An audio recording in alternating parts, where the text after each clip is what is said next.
Oke, selamat pagi. Assalamualaikum warahmatullahi wabarakatuh. Hari ini materi masih melanjutkan tentang pengenalan bioreaktor. Sebetulnya nanti akan disampaikan oleh Pak Chandra, tapi karena beliau mungkin agak sedikit terlambat, beliau menitip untuk memutarkan satu video dulu ya. Jadi kita nonton video dulu.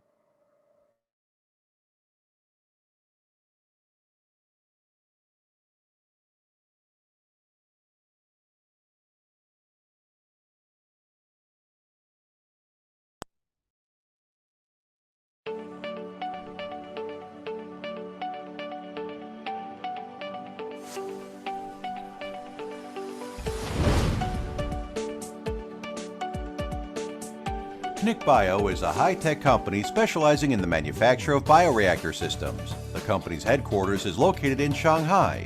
In Jiangsu Province, there are 2 subsidiaries. The company has built a modern scientific research and manufacturing base integrating pressure vessel design and manufacture, pipeline process design and manufacturing, electric control integration, and software development. It can provide various types of laboratories, pilot scale and industrial fermentation workshops, and corresponding fermentation process control systems, as well as turnkey projects. The bioreactor systems are widely used in biopharmaceuticals, organic acids, health foods, vaccines, enzyme preparations, biological feeds, biological pesticides, biological fertilizers, etc. Our company's fully automatic 3-stage fermentation system is made up of 10-liter seed tanks, 100-liter secondary seed tanks, and 1,000-liter fermenter with a corresponding pipe valve system, operating platform, and electrical control components. The inoculation amount is 10%. The system has automatic control for stirred speed, temperature, anti-foaming, pH, DO, tank pressure, and gas flow. The system also has flame-free protection, as well as feeding, sampling, and transferring seed system. The risk of contamination caused by traditional inoculation sampling and other operations is eliminated to the maximum extent possible. The system is equipped with the lid automatic lifting function, and the electric gear push rod is equipped with safety wires for increased protection and improves the safety of personnel during operation. The automatic fermentation system has 3 independent stages. This enables it to meet the requirements of small tests and large batches. The sterilization, cooling, and temperature control operations in the fermentation process are independent of each other. Features include 1. Lid with electric lifting system, abandoning the traditional pneumatic lifting device, using the electric gear push rod as a lifting mechanism. With safety wires for protection, the operator can safely operate the equipment. The cover can be opened for impeller replacement and gradual adjustment. 2. No flame protection inoculation. It abandons the traditional method of using the flame burning peak to burn the inoculation port to quickly inoculate or insert the needle. It uses a no flame protection method to carry out the inoculation. After the bacteria seed, feed liquid and feeding components are sterilized off-site, the feeding port and the peristaltic pump are docked, the in-situ steam disinfected the connection port, then the bacteria seed is pumped into the seed tank by the feeding peristaltic pump. This is a more safe and reliable means that eliminates the traditional method of relying on artificial experience, and there is no risk of contamination. 3. No flame protection sampling. As with a non-flame protected feeding method, the sampling bottle and the sampling component are sterilized off-site, then the sampling port and online sterilization port are docked. After the sterilization is completed, the corresponding valve is opened for online aseptic sampling. This method is safe and reliable, and there is no risk of contamination. 4. Sterile transferring bacteria seed.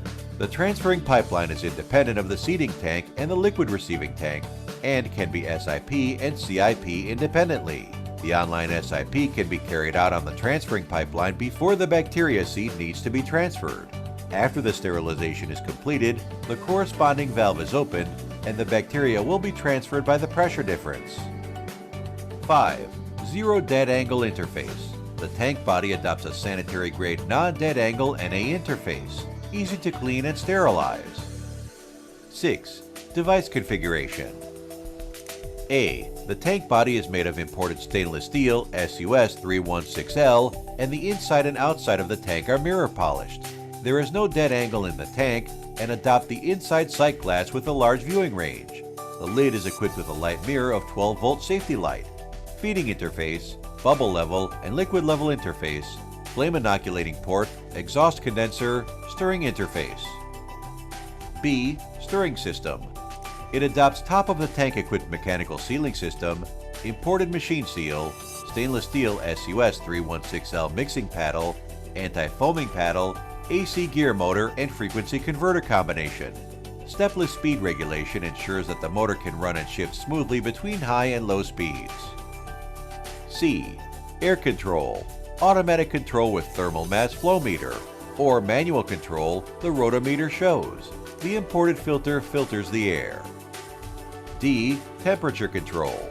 Jacket water is heated by electricity. It adopts imported PT100 electrode to test temperature for both tank inside and the jacket. The PID automatically controls electric heating and cooling water. E. Foam control. The automatic PID sets the peristaltic pump switch control and automatically adds defoamer.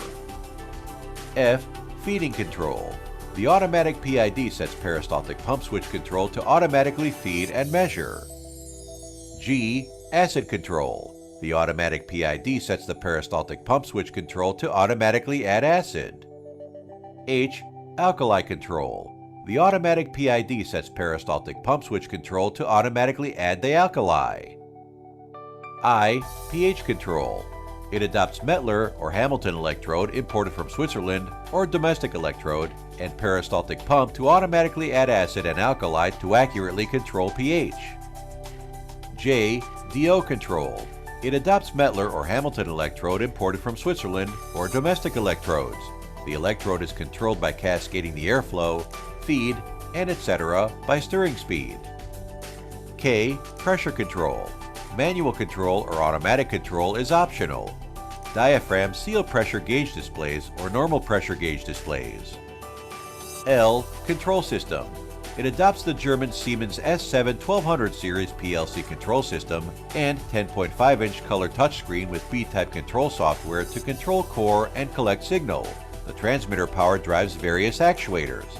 Remote monitoring of the fermentation process is available. If parallel or multi-stage fermenters are used, the C-type or S-type fermentation process controller can be used to carry out the monitor and control function.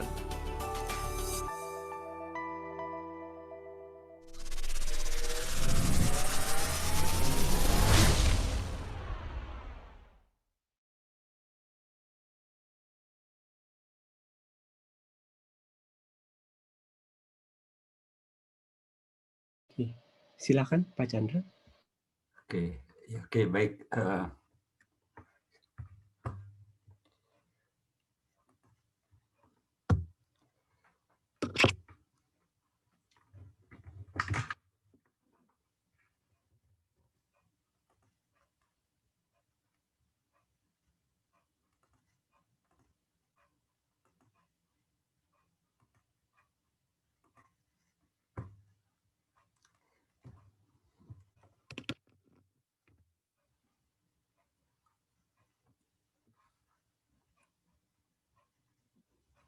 Oke, baik, selamat pagi semuanya. Jadi, kita akan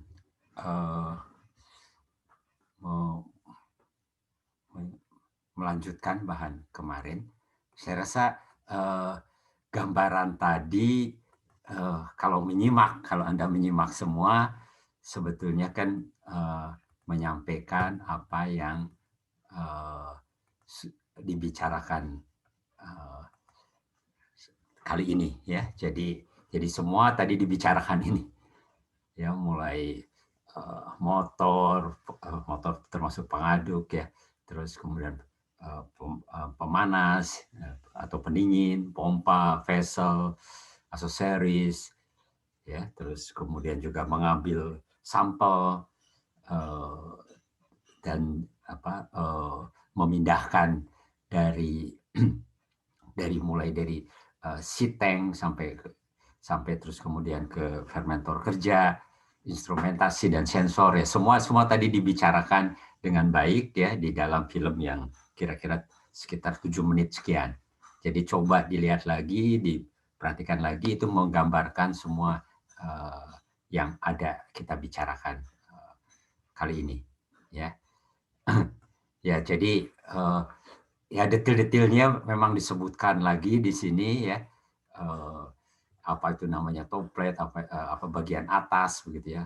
Ada clamp, ada seal, ada vessel, ada drive motor ya, tadi kan juga diperlihatkan semua drive motor, drive shaft, impeller ya.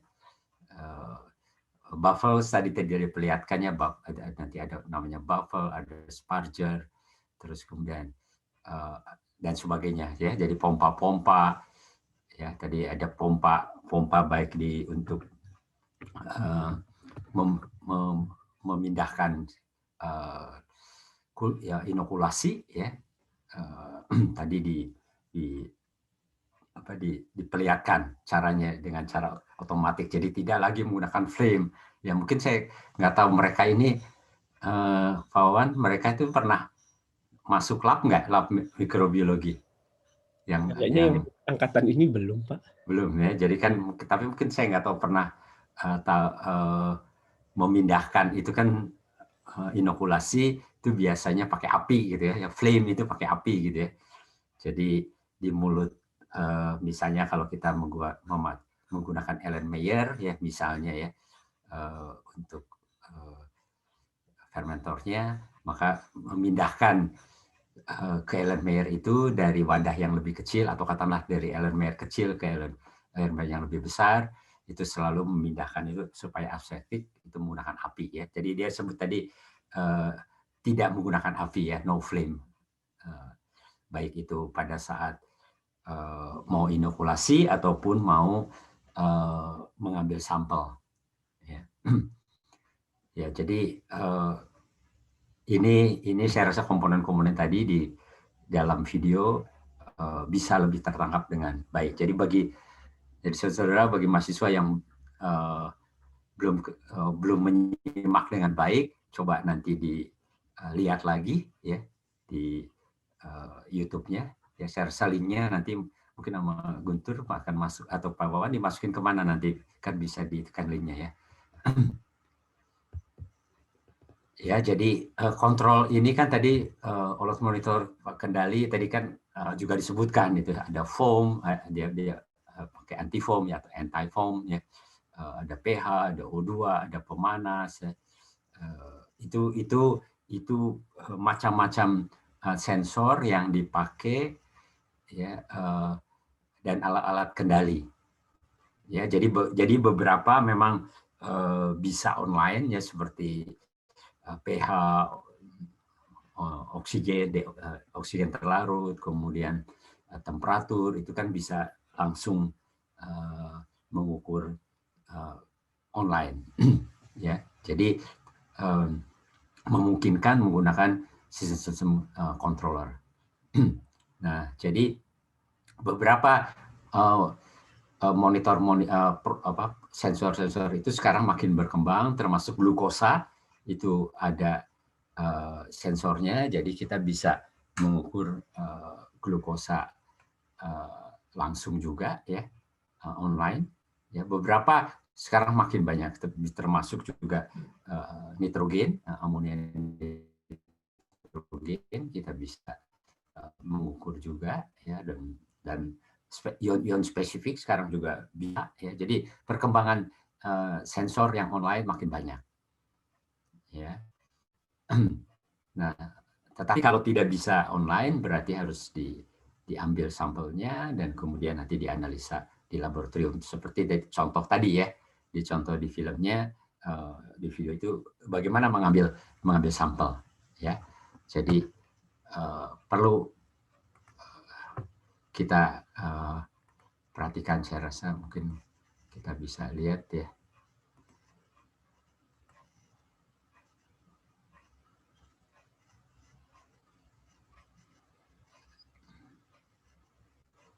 Ya, jadi itu bisa dilakukan dengan mengambil sampel tersebut dengan dengan baik, begitu ya. Oke, baik. Kita ada pertanyaan mungkin? Kalau ada pertanyaan mengenai tadi yang di video, mungkin nggak terlalu paham begitu.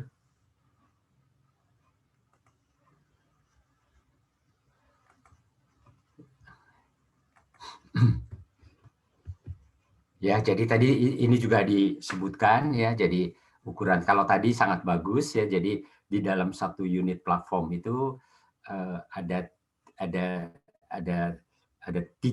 ya. Di situ tadi ada dua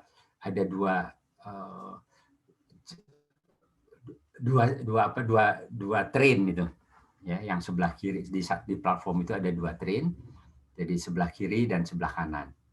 Ya, tapi masing-masing train itu terdiri dari yang 1 liter, 10 liter, dan 100 liter. Ya, jadi cuma sampai 100 liter saja. Ya, jadi 1, 10, 100 liter. Jadi itu adalah untuk seeding berpindah nanti dari 1 ke 10, ke 10, kemudian ke 100. Dan dia mengatakan inokulasi itu pakai 10%. Ya. Nah, memang ini nggak sama. Tapi sebenarnya prinsip sama saja. Kalau mau bekerja dengan 1000, itu juga prinsipnya sama saja. Ya. Nah, kita membicarakan tadi yang submerge ya, submerge fermentation. Nanti ya kalau yang surface ataupun yang solid state fermentation, saya perlihatkan lagi videonya. Ya, jadi ini mungkin nanti kita akan bicarakan solid state fermentation atau disebut dengan solid state fermentation, ya mungkin nanti di videonya akan kita perlihatkan. Jadi ini ada yang mungkin contohnya kita tahu surface fermentor atau solid state fermentation, ya atau fermentasi fasa padat. Jadi contoh yang paling gampang ya bikin tempe, ya. Jadi tempe itu adalah surface fermentation atau solid state fermentation. Ya, ada yang menggunakan. Jadi kan itu yang bagaimana membuat tempe, kalau pernah melihat itu adalah pakai tray aja. Ya, tray fermenter. Jadi hanya menggunakan wadah-wadah, loyang seperti loyang gitu ya, tray itu loyang wadah ditaruh di situ saja ya. Terus ada yang pack bed kolom, ya, jadi tumpukan padatan tersebut masuk ke dalam satu kolom. Ya, jadi jelas ini akan berbeda karena didominasi oleh padatan. Jadi kalau yang submerged fermentation itu kan didominasi oleh cairan. Nah, ini digunakan untuk lebih banyak digunakan untuk kalau kita mikroba jamur, pakai fermentasinya menggunakan jamur. Ini yang paling banyak dipakai untuk solid state fermentation. Jadi solid state fermentation banyak juga produk-produk yang bisa dihasilkan dan menjanjikan, ya, apalagi kalau kita di negara-negara berkembang, ya, yang menghasilkan banyak bahan-bahan yang pertanian, ya, maka limbah dari pertanian mempunyai potensi yang besar untuk, atau bahan-bahan pertanian mempunyai potensi yang besar kalau kita gunakan sebagai substrat menghasilkan produk-produk tertentu, ya. Nah, ini yang submerge yang kita sudah bicarakan. Jadi yang sudah banyak dibicarakan adalah yang submerge. Ya, tadi fermentornya bisa bed, bisa continue. Ini adalah fermentor sederhana, tapi fermentor yang paling banyak dipakai. Ya, jadi yang dimaksud fermentor sederhana itu tangki, ya. Jadi tangki berpengaduk. Jadi well mix, ya. Jadi contoh yang tadi diberikan adalah yang berjenis tangki ini. Ya, jadi jenis tangki bisa batch, bisa continue, dan kemudian nanti ada yang operasinya fed batch, ada operasinya airlift, ada operasinya bubble column, ada yang cycle column, ada Tauber fermenter. Jadi ini adalah jenis-jenis bioreaktor lainnya yang mungkin bisa kita pakai. Kalau fed batch itu pengoperasian saja. Jadi pada umumnya menggunakan fermenter berpengaduk. Nah, kemudian dilaksanakan operasinya fed batch. Jadi nanti ada umpan yang masuk. Ya, jadi umpannya tidak dimulai kalau batch yang biasanya kan tadi dibuat penuh, kemudian dijalankan, dipanen gitu. Ya, jadi dalam satu reaktor tersebut cairan substratnya penuh, terus dijalankan, misalnya sampai sekian jam, atau beberapa hari. Setelah itu kemudian dianggap selesai, dipanen, kemudian mulai lagi. Nah, kalau fed batch itu diawali tidak penuh, ya. Jadi diawalinya tidak penuh. Jadi misalnya saja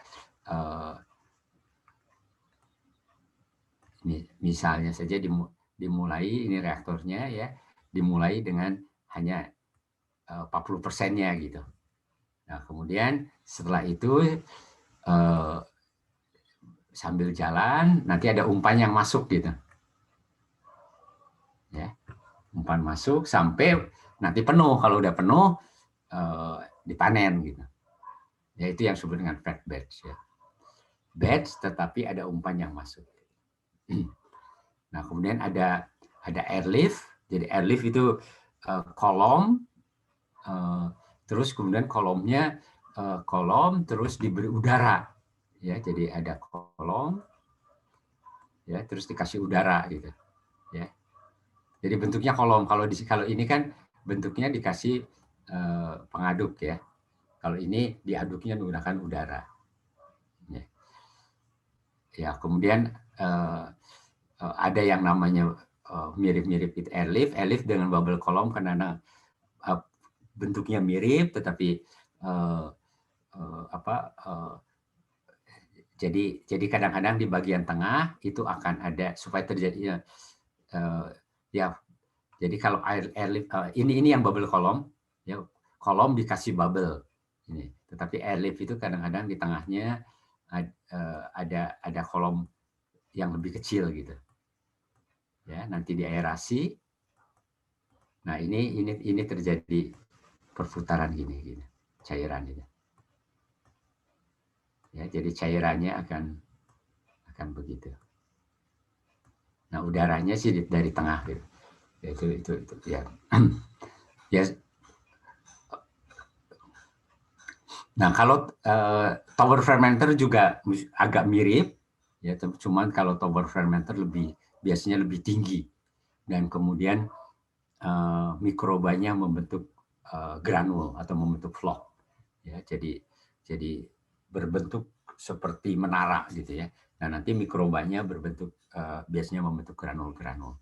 Nah, ini adalah contoh-contoh fermenter yang atau bioreaktor yang tipe submerged, ya. Ya, saya rasa kita juga paham, ya, tentang kemungkinan menggunakan mikroba itu yang genetically modified organism, ya. Jadi GMO, ya. Nanti kalau nggak tahu tulisannya apa, nanti di search apa itu GMO. Jadi mikroorganisme yang telah mengalami perubahan secara genetik. Ya, ini di beberapa tempat masih diperdebatkan menggunakan GMO yang mikroba ini, ya, karena punya dampak terhadap kesehatan dan sebagainya. Di beberapa tempat masih diperdebatkan tentang penggunaan GMO itu sampai sekarang, ya. Termasuk juga mungkin yang banyak perdebatannya terutama terhadap makanan, ya. Jadi bukan mikrob tapi terhadap pangan yang secara genetik telah diubah, ya. Itu yang paling kontroversial. Mikroba juga banyak sekali, ya, yang telah diubah genetiknya agar bisa menghasilkan produktivitas yang tinggi, ya. Nah, tetapi sampai sekarang perlu, jadi perubahan genetik secara mutasi itu dilakukan, ya. Jadi saya rasa untuk menseleksi dan sebagainya itu mutasi dan menseleksi itu hal yang biasa. Tetapi kalau ini kan secara khusus direkayasa genetiknya untuk mengubah mikroba tersebut sehingga punya kapasitas tertentu. Nah, memang sebagian besar sekarang yang canggih-canggih itu sudah menggunakan GMO, ya, jadi genetically modified organism microbe. Nah, ini perlu kehati-hatian. Jadi di dalam penggunaannya dan kemudian membuangnya nanti kalau tidak dipakai itu ada tata caranya, ya. Jadi GMO ini tidak bisa jadi tidak boleh sembarangan. Jadi ada aturan pada saat sudah selesai fermentasinya, itu ada aturannya, harus diapakan, harus disterilkan, dan harus dipastikan mikroba yang kita buang itu sudah mati, begitu ya. Jadi ada tata caranya. Jadi karena ketakutan untuk mempengaruhi ke lingkungan, ya. Jadi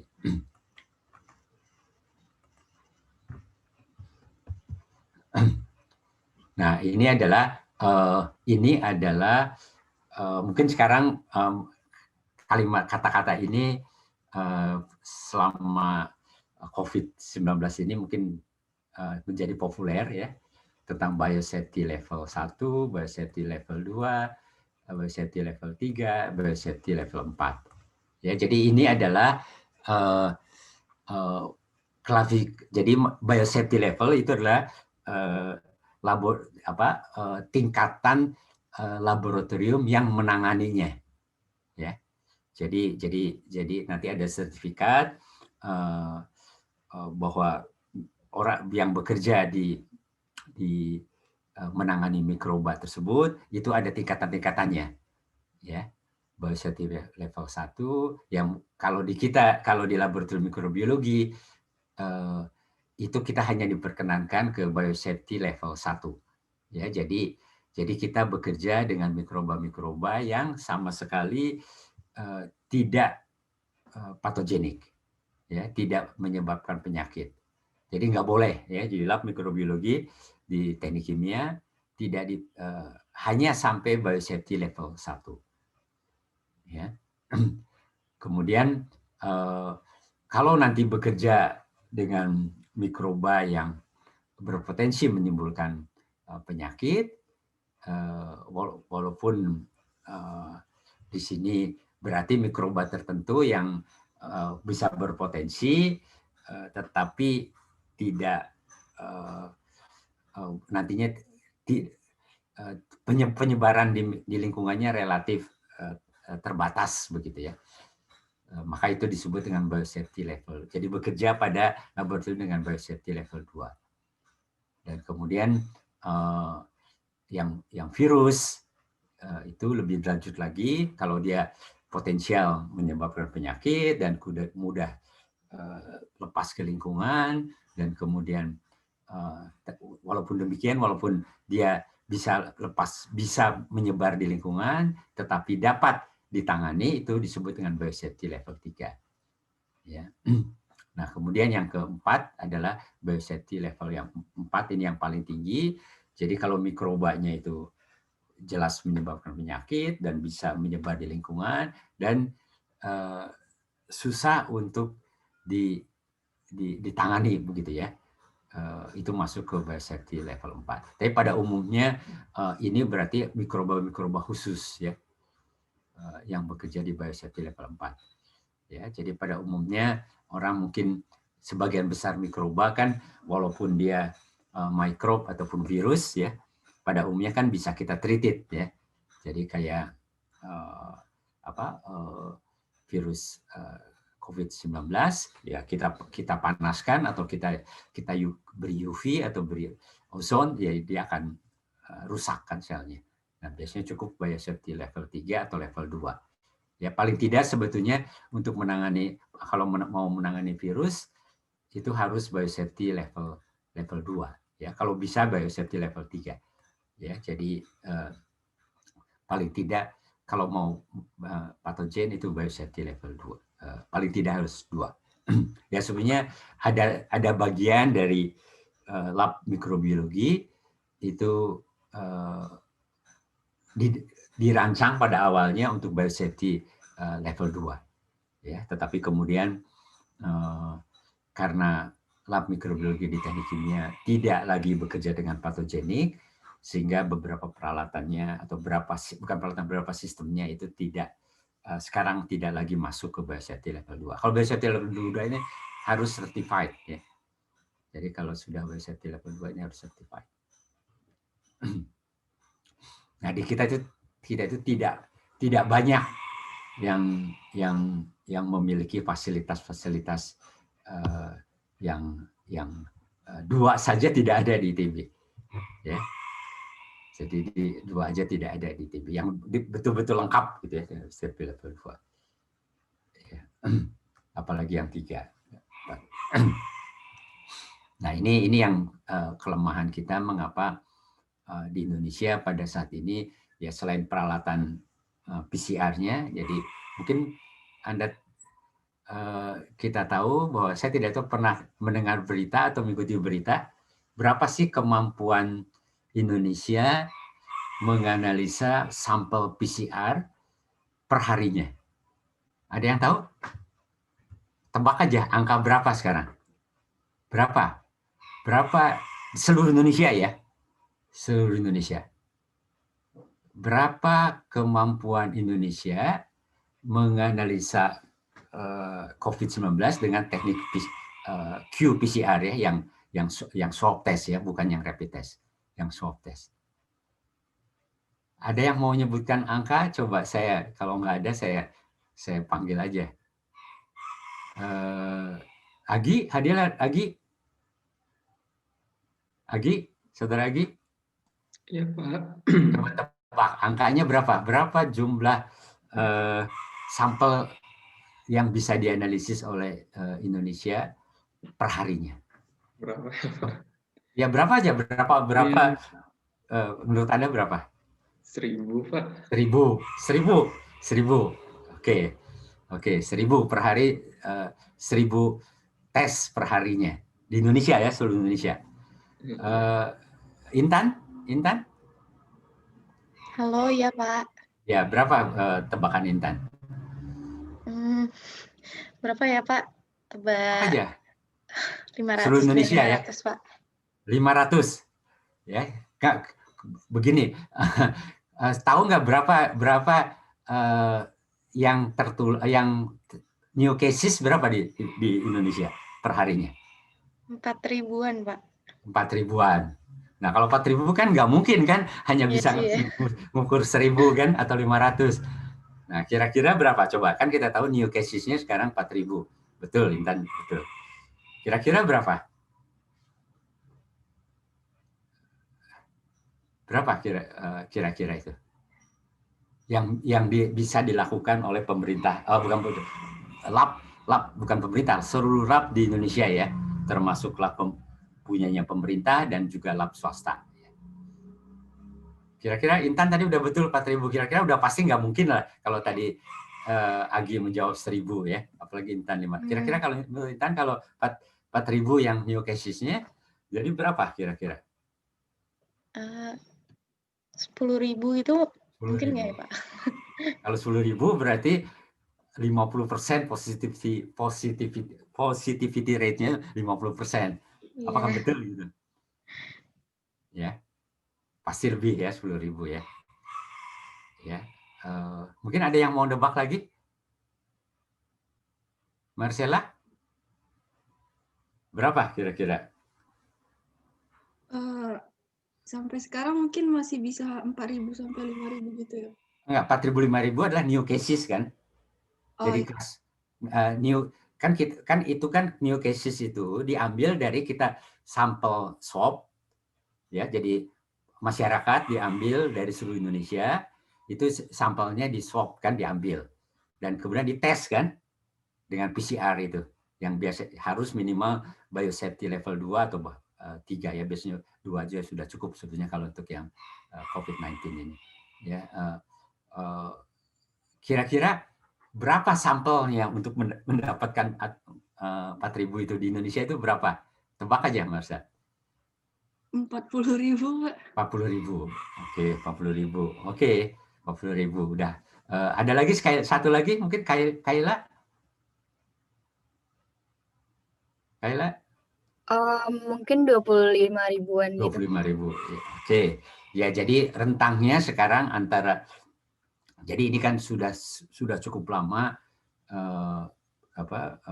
Presiden Indonesia Jokowi itu mungkin sejak dari bulan April, target Indonesia itu maunya targetnya pada April itu harus minimal 30.000 sampel. Ya, minimal 30.000 sampel.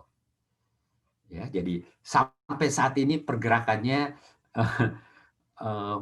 rasanya belum konsisten ke 30.000. Ya, jadi tidak konsisten di 30.000 karena banyak hal ya, mungkin karena jumlah pegawainya juga relatif atau analisnya terbatas, ya alatnya juga terbatas, kadang-kadang Sabtu Minggu, apalagi yang swasta Sabtu Minggu itu tidak bekerja, jadi tidak konsisten 30.000 ya. Mungkin sekarang mungkin antara 20-an sekian ribu sampai 30.000-an ya. Kira-kira 30. Nah, jadi di Indonesia itu positivity rate-nya itu sekitar 15%. Ya. Sekitar itu. Positivity rate. Tahu nggak positivity rate itu? Jadi sampel yang diambil dengan kemudian yang terdeteksi. Ya. Kira-kira sekitar 15%. Ya, padahal WHO menyarankan, bukan menurut standar WHO, positive rate itu harusnya di bawah 5%. Ya, jadi positive rate itu harusnya di bawah 5%. Jadi artinya apa? Artinya jumlah sampelnya kurang banyak gitu. Jadi yang diambil sampelnya itu kurang banyak. Jadi 30.000 itu target yang walaupun sudah kita target 30.000 itu masih tidak banyak.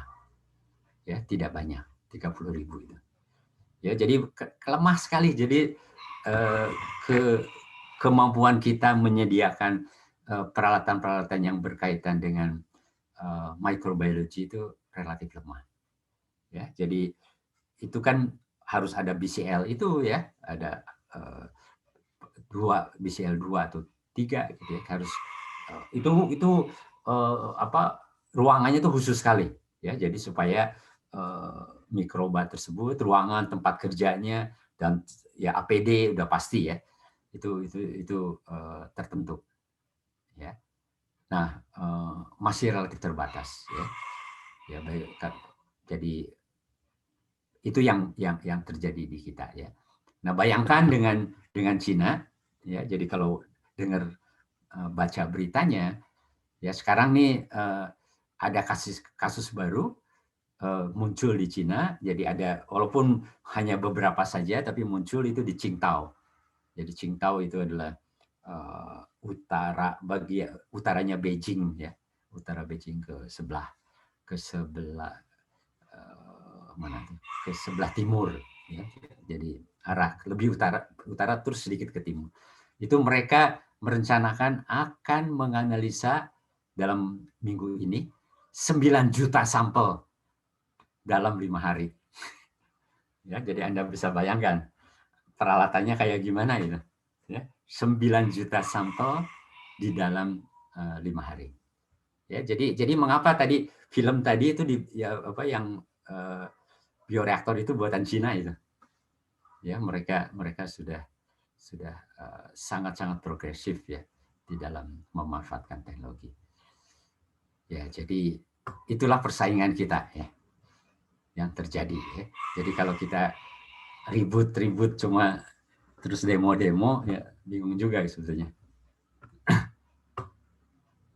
Oke, ya ini mungkin nanti ini akan dibicarakan lagi ya tentang biosafety. Biosafety ini akan kita bicarakan lagi pada saat membicarakan bioproses industrial, khusus bicara tentang biosafety. Nah, ini kan tadi sudah aseptik itu adalah menjaga kondisi ya. Jadi sebetulnya kan aseptik itu menjaga kondisi mikroba agar sebetulnya pengertian sterilisasi ferment, maksudnya bukan aseptik itu mungkin yang lebih tepat bukan sterilisasi fermentornya. Aseptik itu menjaga kontaminasi dari luar sebetulnya.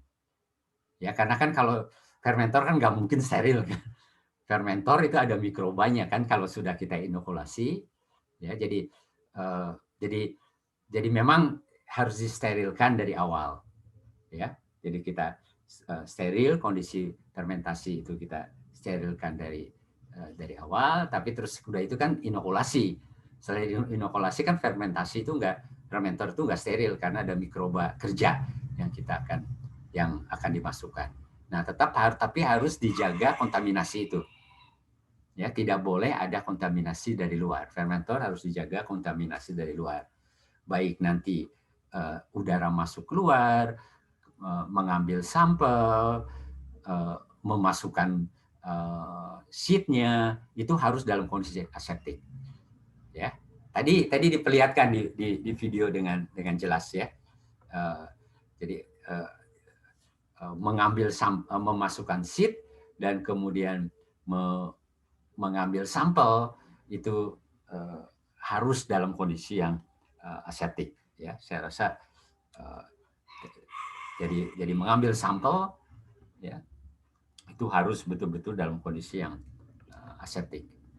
Ya, semuanya jadi aseptik itu semua jadi aerasi. Tadi sudah saya penambahkan inokulum, nutrisi, sampling, ya, mengendalikan foaming, ya, memantau dan semua itu harus dalam kondisi aseptik. Ya, tidak boleh ada kesempatan mikroba masuk ke dalam dari luar masuk ke dalam sistem. Ya. Ya, jadi mungkin sebentar saya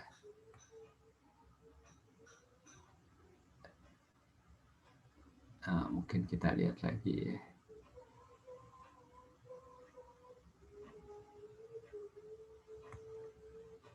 Sebentar saya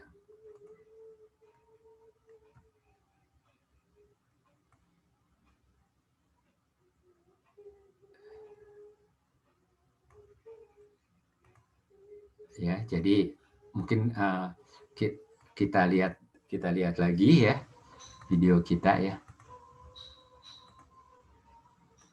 supaya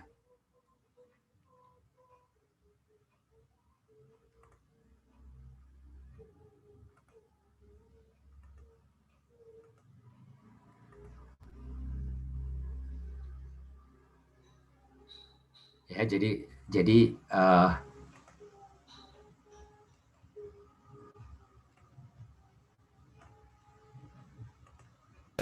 After the bacteria seed, feed liquid and feeding components are sterilized off-site. The feeding port. Ya, jadi ini adalah kita mau ke seeding ya. Jadi bagian ini difermentasikan, disterilisasikan. Jadi bagian ini ada di steril, udah dalam kondisi steril di luar, masukin ke autoclave gitu ya. Terus kemudian kita mau konekkan ke tangki fermentornya. And the peristaltic pump are docked. The in situ steam disinfected the connection. Ini pakai pompa ya, tadi disebutkan peristaltik ya. Port. Then the bacteria seed is pumped into the seed tank by the feeding peristaltic pump. Nah, ini disterilkan dulu ini. Ya, tadi disterilkan dulu. Ya, ini untuk menjaga kondisi septik ini. Disterilkan dulu. This is a more safe and reliable means that eliminates the traditional method of relying on artificial experience, and there is no risk of contamination. Nah, 3. Jadi untuk menjaga kontaminasi, jadi menjaga kondisi aseptik itu ya. Terus kemudian No flame protection sampling. As ini with the adalah untuk sampling, no flame protect sampling. Jadi mengambil sampel tidak perlu pakai api ya. Jadi biasanya itu mungkin biasanya di laboratorium, bahkan di pabrik etanol dan sebagainya itu masih pakai api sampai sekarang ya kalau mengambil sampel itu. non-flame protected feeding method, the sampling bottle and the sampling component are sterilized off. Nah, ini sampling botolnya, ini juga sama, sampling botolnya disterilkan dulu di luar ya. Site, then the sampling port and online sterilization port are docked.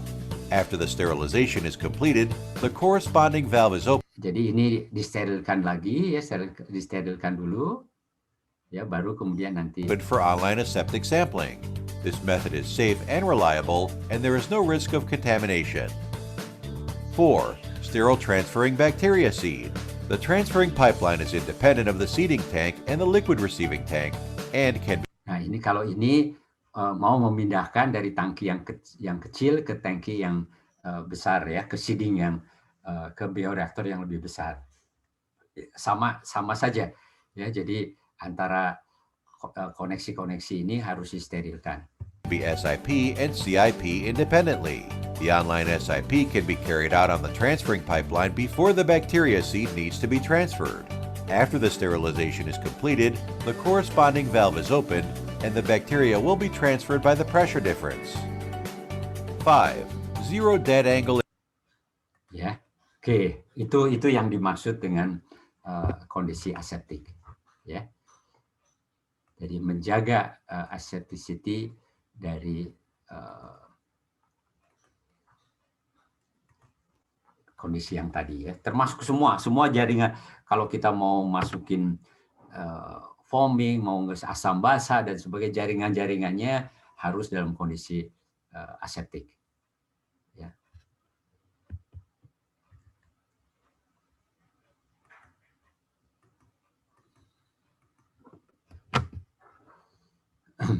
Ya, tadi disebutkan ya, cleaning in place, jadi mereka menyebutnya CIP. Ya, tadi di video itu disebutkan CIP, cleaning in place. Ya, tadi jadi tidak perlu kalau apa beda. Jadi kalau di dalam skala kecil nanti misalnya saudara akan bekerja di laboratorium, di lab mikrobiologi, bioproses, di lab bioproses, itu semuanya dimasukkan ke dalam autoclave bioreaktornya itu. Ya. Nah, kan kalau yang udah besar sudah tidak mungkin lagi. Jadi harus semuanya dilakukan pembersihan dan sterilisasi itu in place ya. Jadi tidak perlu dipindahkan ya. Semuanya in place ya. Ya, jadi nanti ada ini tinggal dikontrol kalau tadi itu kontrol mana dibuka, masukin steam, masukin misalnya pencucian dan sebagainya, semuanya adalah in place ya, atau disebut dengan CIP ya.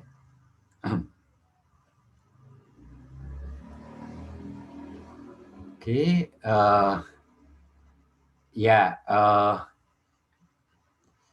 ini adalah sekarang kita bicara hal-hal yang lebih mendasar, tapi sebelum masuk ke situ saya ingin memperlihatkan lagi satu video yang menarik ya.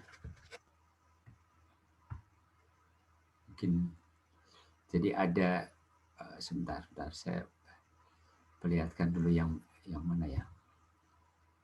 Yang solid, mungkin yang solid state ya.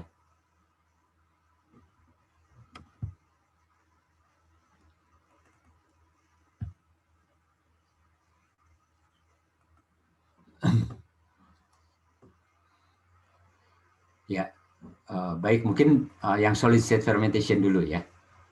Saya akan perlihatkan dulu yang solid state fermentation.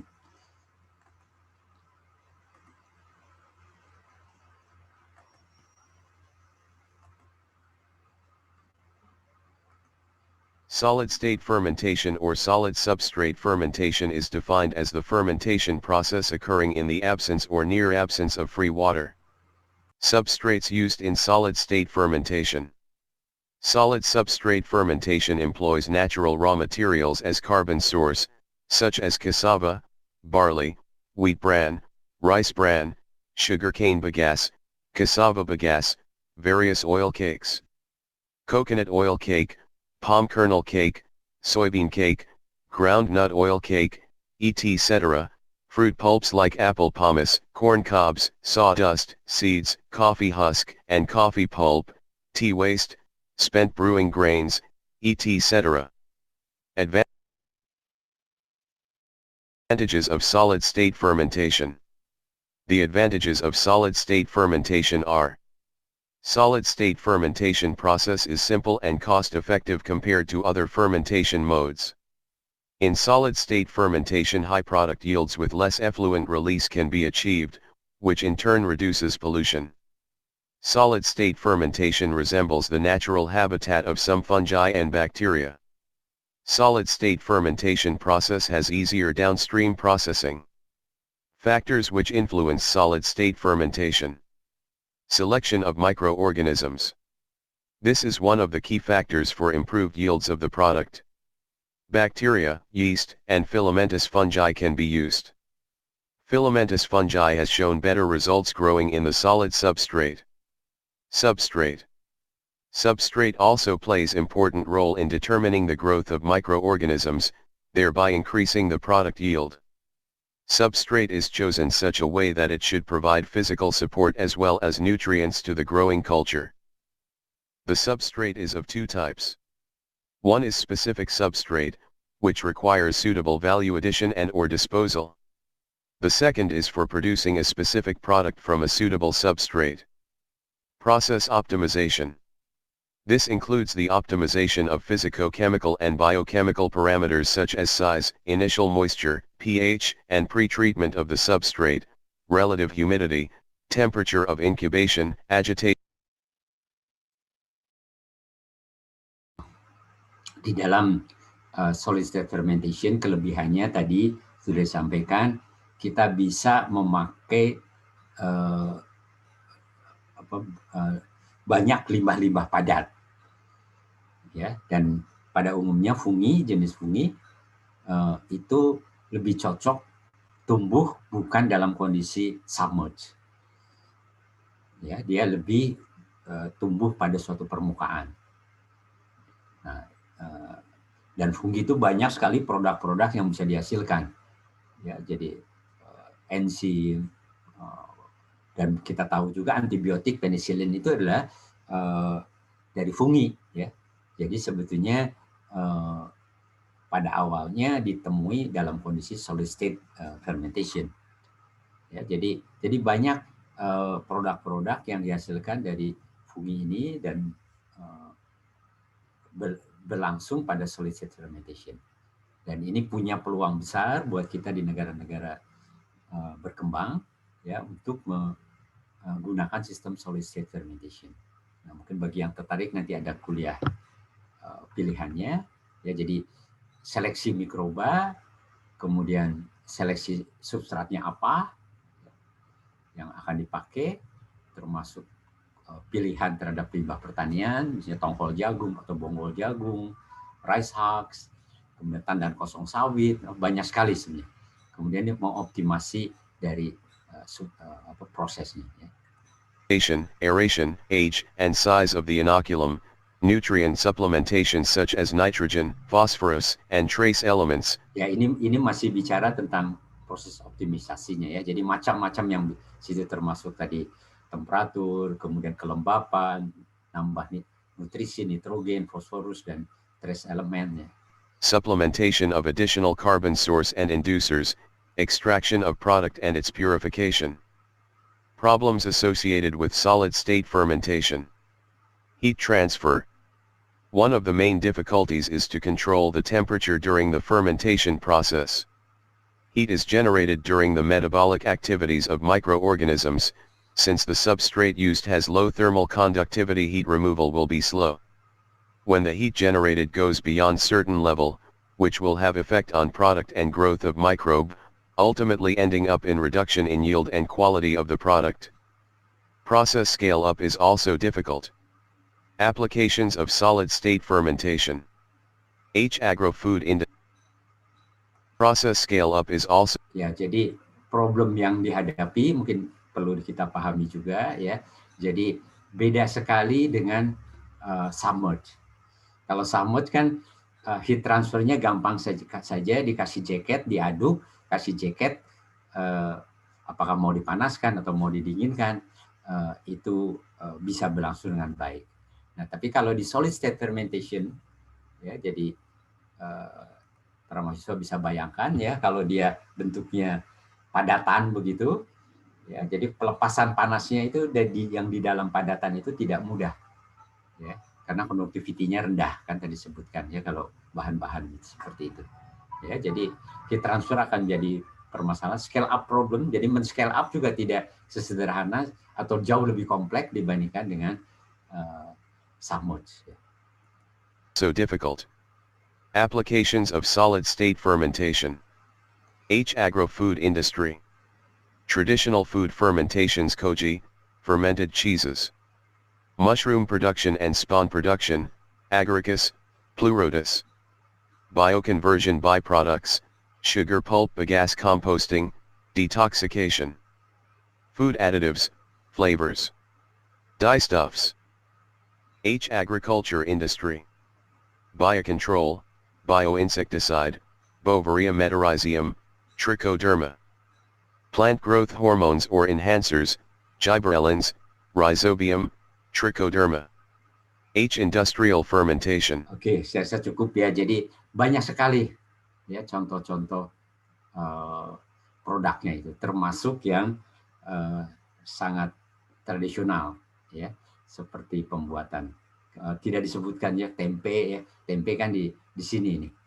Ya, jadi tempe koji ini yang untuk membuat kecap ya. Jadi fermentasi awal sebenarnya tempe juga mirip dengan koji sebenarnya. Bisa masuk ke kelompok koji ya. Jadi kemudian keju itu adalah contoh konvensional untuk membuat solid state dan banyak sekali ya, banyak sekali. Oke, saya rasa cukup ya untuk menjelaskan. Kita masuk ke bahan.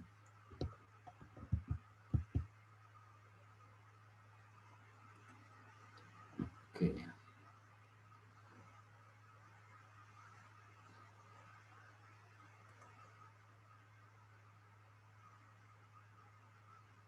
Oke ya, jadi kita masuk ke bahan kita yang kita lanjutkan bahannya.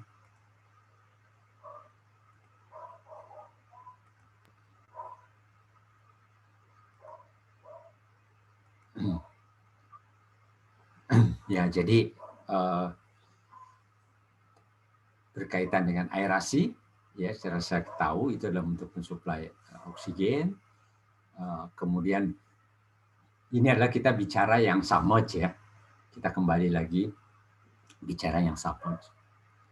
Ya, jadi pengadukan ini kan kita tahu bahwa mengaduk itu ada mekanik ya. Jadi ada motor yang bergerak dan itu bisa berpeluang terjadinya kontaminasi. Ya, jadi bagaimana kita memasang pengaduk tetapi kondisi aseptik dijaga. Ya, ini yang perlu menjadi perhatian. Ya, jadi salah satu kesulitan itu adalah merancang gearbox ya, atau bagaimana si pengaduk itu masuk ke dalam reaktornya tetapi aseptik bisa terjaga. Ya, jadi ada yang namanya agitator, ada yang ini gland dan bearing ya, glands dan bearing itu adalah untuk menjaga dia bisa mutar ya, si pengaduknya itu bisa mutar tetapi tidak terjadi kontaminasi. Terus ada baffle itu adalah yang di pinggiran-pinggiran ya, supaya tidak terjadi vortex. Kemudian spudging system itu adalah untuk memberikan aerasi. Ya, jadi stirrer, glands and bearing. Saya rasa tadi di video tadi, coba video yang pertama dilihat diperlihatkan di situ ada motornya, ada steernya dan ada glandnya ya. Jadi itu penting untuk diperhatikan ya. Jadi kalau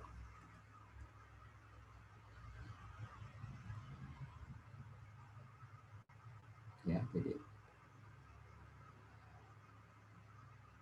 tadi saya rasa itu bagus untuk gambaran pengaduknya ya.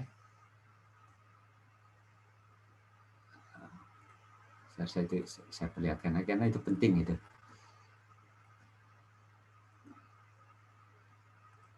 Nah, jadi kan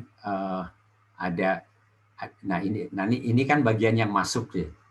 Imported machine seal, stainless steel SUS 316L mixing paddle, anti-foaming paddle, AC gear motor, and frequency converter combination.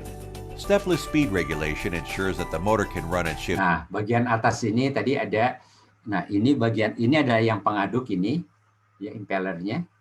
Ini adalah shaftnya dan ini adalah untuk memecah foam, ya, jadi busa. Nah ini kan motor dan ini kan harus masuk ke dalam tangkinya kan. Nah ini yang disebut dengan bearing dan gland. Ini bagaimana menjaga dia masuk ke dalam reaktor, tetapi kondisi reaktornya, bioreaktornya dalam kondisi tidak terkontaminasi. Ya. Smoothly between high and low speeds. C. Air control. Ya, jadi itu adalah gambaran yang berkaitan dengan yang bagian ini ya, pengadukan ini. Oke. Ya, jadi macam sekali. Pengaduk itu banyak sekali macamnya. Jadi bukan seperti yang tadi di video. Jadi banyak sekali jenis-jenis pengaduk ini dan punya pola-pola pengadukan yang berbeda-beda. Jadi jadi kenapa jenisnya macam-macam karena nanti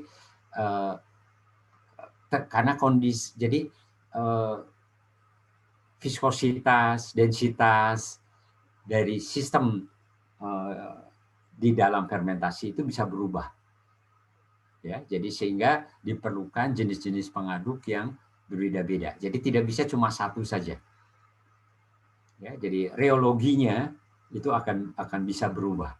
Jadi tidak seperti yang kita bayangkan hanya air saja, air diaduk seperti itu. Ya, di dalam perjalanannya bisa saja terjadi berubah densitasnya, berubah viskositasnya. Ya, apalagi kalau melibatkan fungi, jamur ya, kapang ya, itu bisa sangat mempengaruhi reologinya. Nah, bahannya bisa gelas kalau yang tadi mungkin kita ingat itu adalah menggunakan stainless steel 316L ya, yang bahan yang dipakai di Cina itu ya. Gelas itu kalau ukurannya kecil biasanya, tapi kalau ukurannya makin besar biasanya sudah menggunakan stainless steel 316L ya. Yang dipakai itu adalah ketahanan terhadap korosi. Ya, saya rasa di video itu sangat jelas ya. Nah, jadi kalau yang kecil-kecil kayak begini mungkin bisa menggunakan gelas ya. Tapi kalau udah besar itu menggunakan seharusnya nggak ada yang gelas. Ya, kalau udah 10 liter, apalagi 100 liter, ya 10 liter mungkin masih bisa ya. Tapi kalau udah 100 liter itu sangat riskan menggunakan gelas. Nah ini adalah yang lebih kecil ya. Di sini adalah pompa-pompanya ya, pompa peristaltik yang dipakai dan ini dikontrol ya.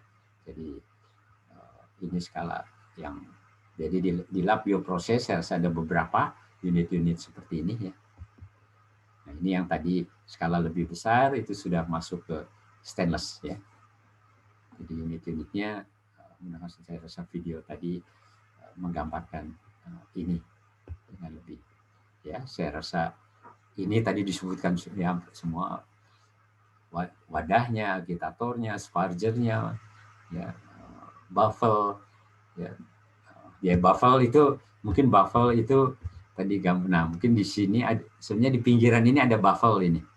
Ya, jadi ada kayak biasanya 4 baffle-nya ya dipasang di sisi dari di fermentor ya atau di bioreaktor ya, memanjang. Nah, nanti di Google apa itu baffle di dalam fermentor ya. Kalau saya tidak melihat ada gambar yang di sini ditayangkan nanti, tapi coba.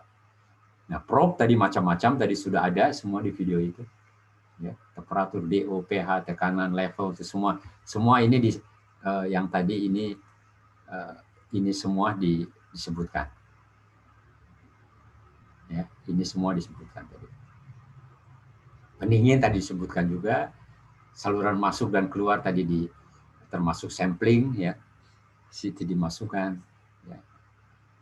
Ya mungkin ini ada kondenser untuk pendinginan ya, ada valve, back pressure valve, kemudian filter ya, inlet filter, exit. Jadi adalah ini untuk udara ya, untuk udara masuk, udara keluar itu harus difilter ya, apalagi kalau mau bekerja dengan GMO itu jelas sekali harus difilter ya, dan itu ada persyaratannya karena tidak boleh mikrobanya keluar ke lingkungan.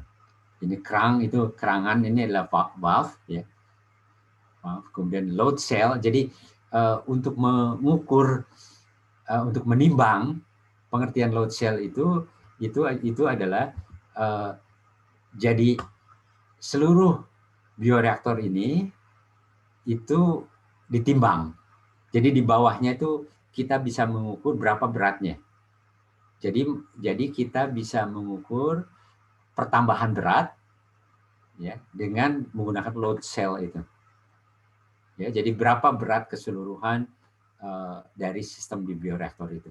Jadi kalau mikrobanya bertambah, maka kita bisa mengukur berapa pertambahan mikrobanya ya, tanpa mengeluarkan mikrobanya dari dalam reaktor. Jadi load cell itu adalah untuk mengukur beratnya. Berat keseluruhan dari bioreaktor itu ditimbang. Ya, ini adalah load cell. Ya, jadi saya rasa wadah bioreaktor ini adalah, kita sudah tahu vessel tadi untuk apa ya, untuk menjalankan reaksinya, terbuatnya dari apa sudah tahu ya, bisa juga dari plastik mungkin ya, bisa saja ini bahan yang bioreaktornya sekali pakai ini ada ini ya, mungkin juga bisa di Google nanti di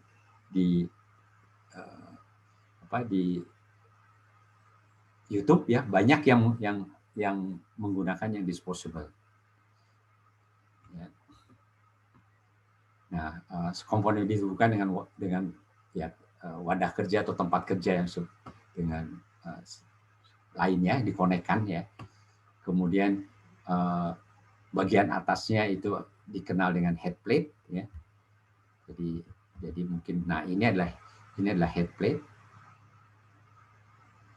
Ya, jadi bagian atasnya itu ada head plate ini. Ya. Ini adalah head plate. Dan biasanya bioreaktor kan fermentor hanya bekerja 75% saja. Ya, tidak sampai ke seluruhnya digunakan ya. Itu yang disebut dengan ya. Nah, ini head plate ya. Bagian atas head plate, kemudian ini adalah vesselnya. Ya. Nah, mungkin di sini masih terlihat baffle. Jadi baffle itu ada di pinggiran gitu ya. Jadi plat saja. Jadi plat biasanya dari besi atau dari stainless steel. Jadi platnya ada 4, biasanya di kiri kanan. Jadi 90 derajat ya. Masing-masing sekitar 90 derajat. Itu ditaruh di pinggiran baffle-nya. Nah, ini untuk mencegah terjadinya vortex. Ya. Jadi ini yang stainless, ini yang kaca. Nah, ini load cell itu ditaruh di bawah sini. Jadi bisa menimbang berat dari si vessel ini. Ya, bisa ini di sini load cell itu di sini. Yang ini pun bisa dipasang load cell, ya di bagian bawah ini dipasang load cell untuk mengukur berat. Mungkin ada pertanyaan?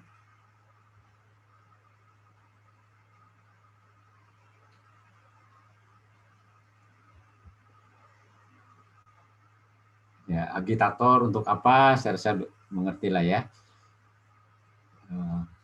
Terus impeller tadi bisa berbeda-beda ya bentuknya. Jadi nanti bisa dilihat ya, impeller tuh ada yang seperti apa, propeller yang dipakai untuk di perahu-perahu kecil begitu ya, di perahu-perahu itu ada yang, tetapi macam-macam ya, ada yang berbentuknya seperti hanya batang saja ya, macam-macam sekali. Dan ini untuk mengatur homogenitas, untuk suplai nutrien, oksigen, ya, macam-macam. Ya, jadi ini bentuknya bisa macam-macam. Ini ada nama-nama sendiri ini. Ya, masing-masing ini ada nama-namanya. Ya. Jadi penamaannya berbeda. Nah, ini jelas sekali bentuk berbeda, maka pola pengadukannya akan berbeda. Ya. Jadi ini perlu ya, mungkin suatu saat kalau saudara bekerja di suatu industri yang melibatkan pengadukan, maka pemilihan impeller ini penting. Ya, misalnya yang banyak sih pabrik di Indonesia mengaduk, banyak sekali gitu. Ya, hampir di pabrik farmasi isinya cuma pengadukan yang paling banyak ya. Ya, ngaduk-ngaduk. Ya, jadi kan di pabrik, di industri makanan juga makanan minuman banyak yang menggunakan pengaduk. Ya, kita bayangkan mengaduk misalnya sejak kalau kita mau membuat selai atau jam ya, strawberry jam misalnya, selai dari strawberry itu kan mengental gitu dan bergantung pada temperatur. Impeller seperti apa yang harus kita pakai ya supaya mengaduk dengan baik, karena kan mengaduk selai itu kan bukan cuma jamnya saja, tapi di situ kan ditambahin macam-macam, termasuk juga ada agar-agar ya, gelatin, ya, mungkinnya ada agar, ada gelatin, ada pemanis, mungkin ada pengawet dan sebagainya. Nah, itu kan harus teraduk dengan baik. Gitu. Ya, gimana gitu untuk mengaduk itu impeller mana yang cocok? Ya, jadi pengaduk ini sangat banyak sekali, bukan cuma ini.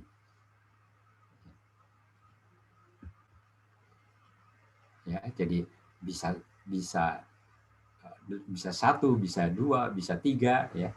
Jadi impellernya kan ini ada 2, bisa juga 3 gitu. Ya, yang namanya shaft kan shaft yang ini ya.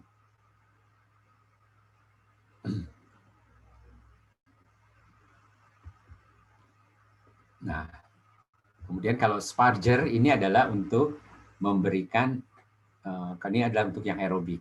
Udara kan harus dimasukkan ke dalam bioreaktor itu.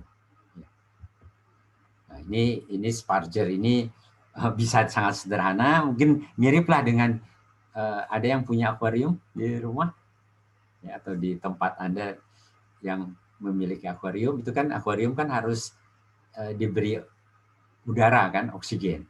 Nah, itu yang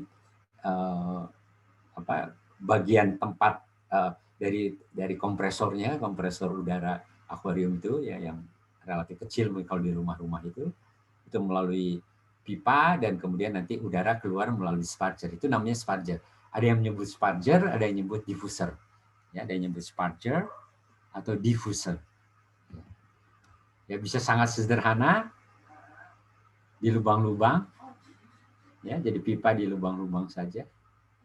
Ya, ini juga bentuknya ring begitu ya, nanti di lubang-lubang, bisa sederhana itu, atau bisa juga micro sparger. Ya, jadi ini lubangnya kecil, biasanya ini keramik ini. Ya, terbuat dari keramik. Jadi yang di rumah-rumah di akuarium itu terbuat dari keramik gitu. Ya, kalau banyak perhatikan itu keramiknya berpori-pori. Itu yang microsponge. Ya. Jadi kenapa kalau keluar dari akuarium bubble-nya menjadi relatif lebih kecil. Nah, buffle ini kita lihat ya, jadi buffle yang digunakan untuk tambang terletak di dinding reaktor. Ya. Nah, ini ada dua tujuan, yaitu mengurangi vortex ya, dan kemudian menciptakan aliran yang turbulen. Ya, biasanya terbuat dari stainless steel. Ya, ya ini biasanya buffle itu bisa diangkat ya, atau bisa ditempelkan, tergantung kalau ukurannya besar biasanya dilas di bagian dinding reaktornya. Ya, kalau yang terbuat dari stainless steel itu di reaktornya dari stainless steel, bioreaktor stainless steel itu bisa dilas. Tapi kalau dari kaca itu harus diangkat gitu. Nah, ini turbulensi itu membantu pengadukan ya. Jadi ini nih ditempelkan, ada ini adalah buffle. Nah, pengadukan. Jadi kalau tanpa buffle ini pengadukannya turbulensinya tidak bagus gitu ya. Dan juga nanti akan terjadi vortex nanti itu. Ya, mungkin apa yang dimaksud dengan vortex?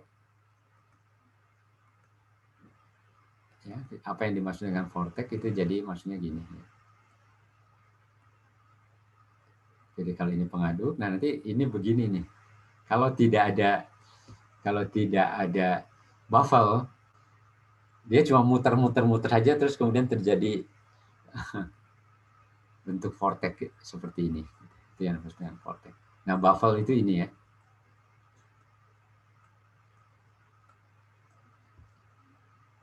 Ya. Banyak sekali ini. Jadi buat nanti saudara-saudara yang mau yang bekerja di industri-industri yang menggunakan pengadukan, sangat penting mengetahui jenis impeller, kemudian perlu buffle atau tidak, buffle-nya apakah cukup 4 ataukah harus ditambah dan sebagainya. Ya, itu penting diketahui ya. Memang secara keilmuan agak sulit untuk mengetahui bagaimana ya. Jadi lebih banyak empiris gitu ya. Nah, tapi mungkin sekarang dengan ada software yang membantu seperti CFD ya. CFD mungkin ya. Anda nanti apa itu CFD? CFD, Computational Fluid Dynamics. CFD itu software, Computational Fluid Dynamics. Nah, itu kita bisa menebak pola aliran di dalam reaktor seperti apa. Tapi persoalannya adalah di dalam fermenter tersebut reologinya bisa berubah. Ya, probe saya rasa tahulah ya, probe itu sensor gitu ya, bisa macam-macam. Ya, disimpannya dimasukin dari atas atau bisa dari pinggir atau dari bawah. Ya.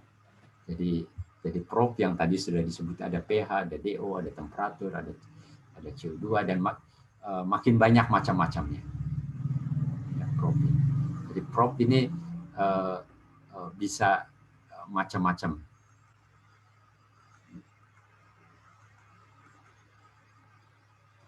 Ya, jadi probe ini bisa macam-macam. Ya, tadi sudah disebutkan ya di film itu. Ya, probe itu ada pH, ada DO, ada ini bisa serangkaian taruh di sini, bisa di atas. Kalau yang dari di lab-lab yang ukuran laboratorium biasanya dari atas. Probe itu. Bisa dari bawah, bisa dari pinggirannya ya.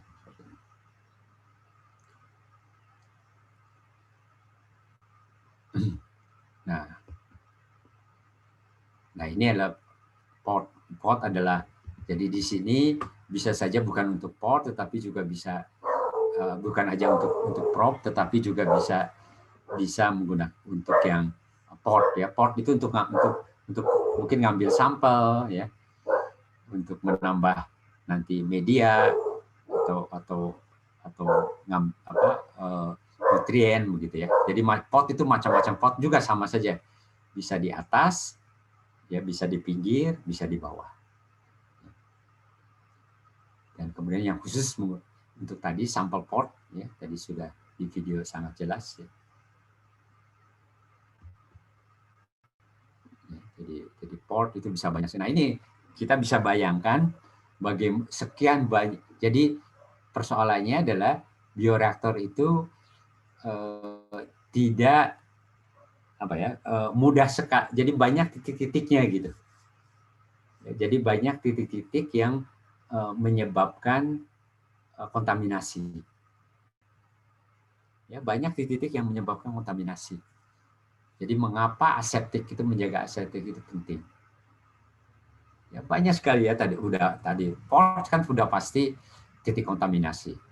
Kemudian probe, terus kemudian jelas pengaduk, ini kan titik kontaminasi kan.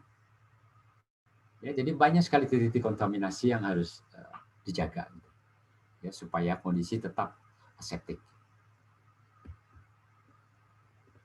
Nah ini tadi di gambaran yang diberikan ya, bagaimana mengambil sampel ya. Nah biasanya kalau biasanya yang sederhana bisa saja cuma keran aja ini. Ya ini keran saja, kan biasanya ini kalau ini adalah keran untuk ngambil samplingnya. Terus di sini ada steam. Nah kalau yang sederhana, kalau di beberapa industri yang saya lihat di Indonesia itu ininya dipanasin aja. Jadi sebelum membuka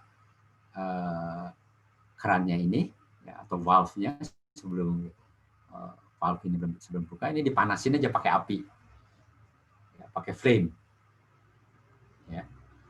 Jadi untuk mensterilkan. Nah kalau mereka anggap sudah cukup, kerannya dibuka ya. Cukup jelas? Ada pertanyaan mungkin? Ya ini udah detailnya, sampling pot, feeding pot ya. Jadi ini semuanya adalah untuk mensterilkan. Jadi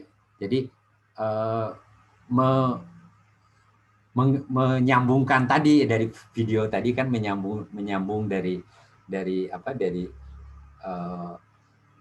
wadah satu ke reaktor itu ada connect yang relatif quick, disebut quick connect fitting ya, jadi nyambungnya itu cepat gitu.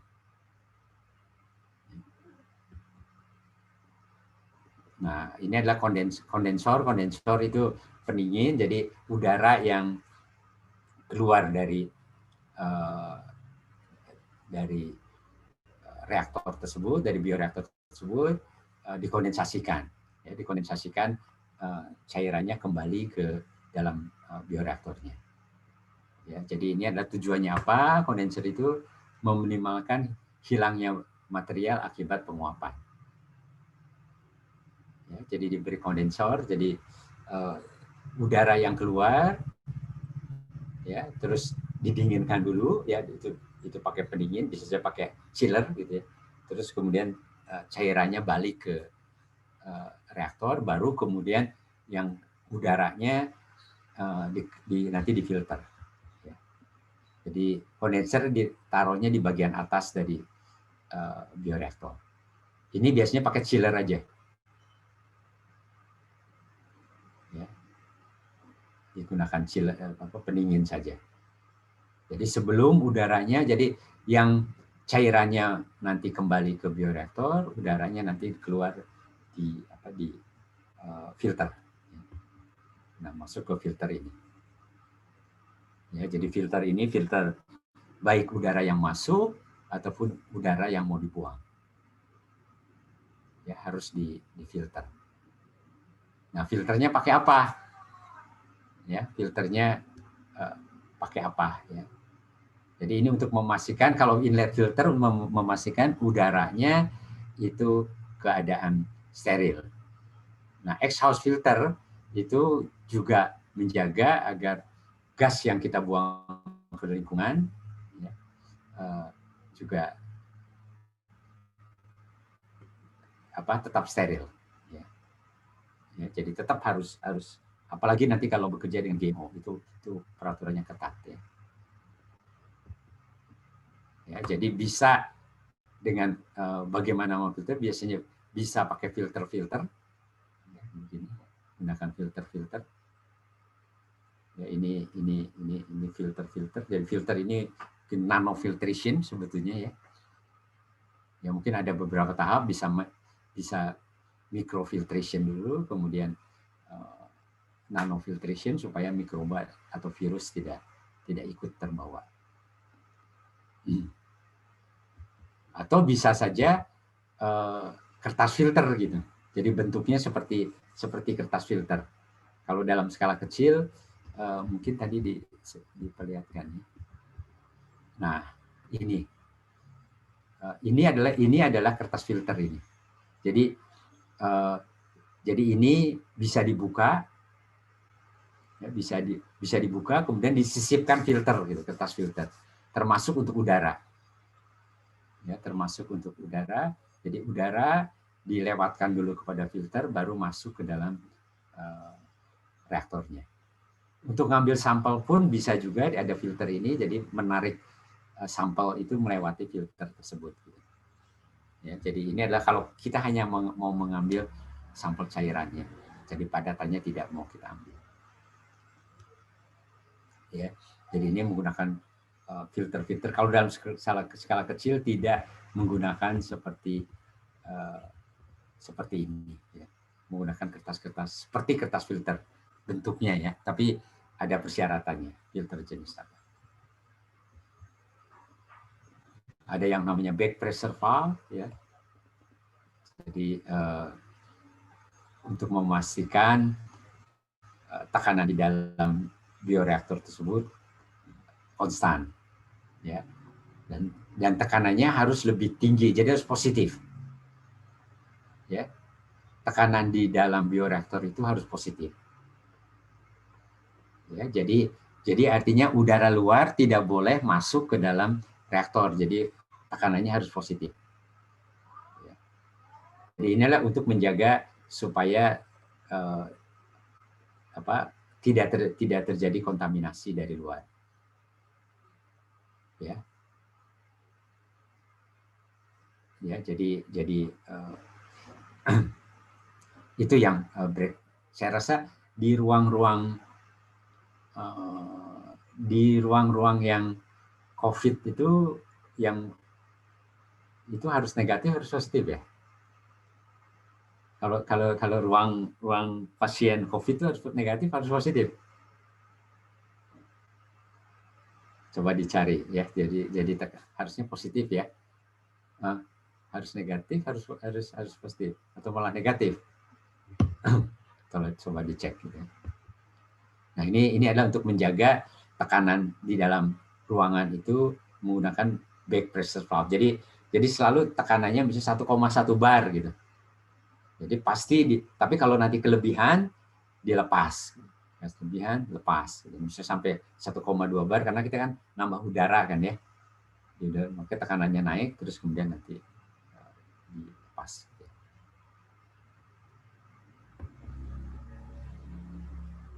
Ya, valve banyak macamnya ya. Saya rasa mungkin banyak sekali macam-macam valve ini. Ada pneumatic valve, ada manual valve, ada stem lock valve ya. Jadi banyak sekali valve. Valve ini bukan hanya untuk bioreaktor saja. Jadi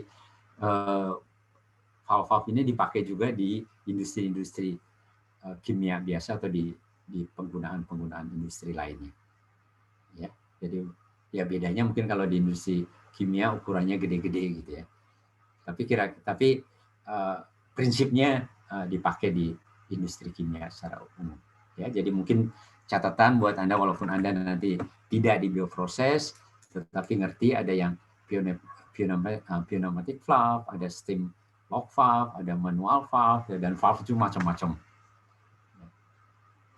Ada gate valve, ada glow valve, macam-macam.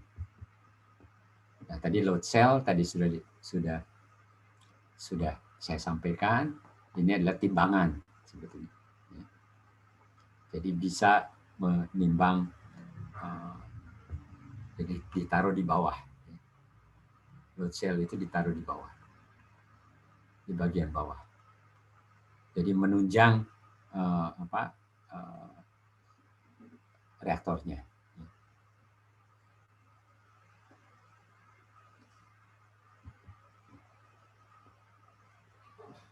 Apalagi, jadi utilitasnya banyak ya. Saya rasa jaket, ini udara, oksigen, karbon nitrogen, ya. Banyak. Nah, mungkin masih ada beberapa ya. Nah, supaya enggak itu, nah, udah mau habis ya.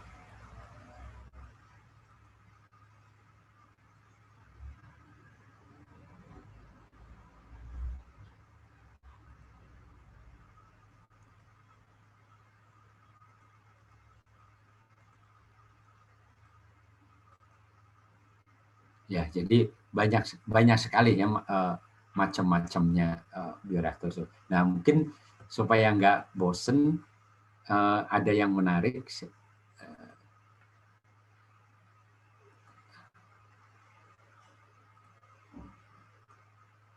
Ya, jadi mungkin videonya pendek ya, tapi mungkin sebagai selingan ya, menarik. Jadi ini banyak dipakai. Jadi perlu kita pahami bahwa industri bioproses itu tidak selalu skalanya skala besar. Ya, jadi apalagi yang kalau menerbit atau menghasilkan produk-produk seperti kayak hormon atau berkaitan dengan pharmaceutical products, itu biasanya jumlahnya tidak besar begitu ya, sehingga produksinya tidak terlalu besar. Sehingga kadang-kadang bisa menggunakan bioreaktor skala yang relatif kecil. Jadi maka itu kenapa sampai saat ini yang terbanyak adalah bioreaktor berpengaduk, ya, yang kita banyak gambarkan. Ya, kenapa? Karena memang untuk continue, untuk yang produk-produk continue itu masuknya kan yang ke gray industries, ya, yang bioteknologi ya, gray bioteknologi. Jadi produknya banyak, tetapi values-nya relatif tidak terlalu tinggi. Jadi yang dikejar adalah yang produknya sedikit, ya, tetapi values-nya tinggi. Jadi kebutuhannya tidak terlalu banyak, tetapi harganya tinggi. Nah, itu adalah di pharmaceutical, personal care and pharmaceutical products. Ya. Jadi di situ yang dicari itu. Ya. Nah, kemudian ini ada yang menarik, yang bentuknya adalah sistem pabriknya itu assembling, gitu ya.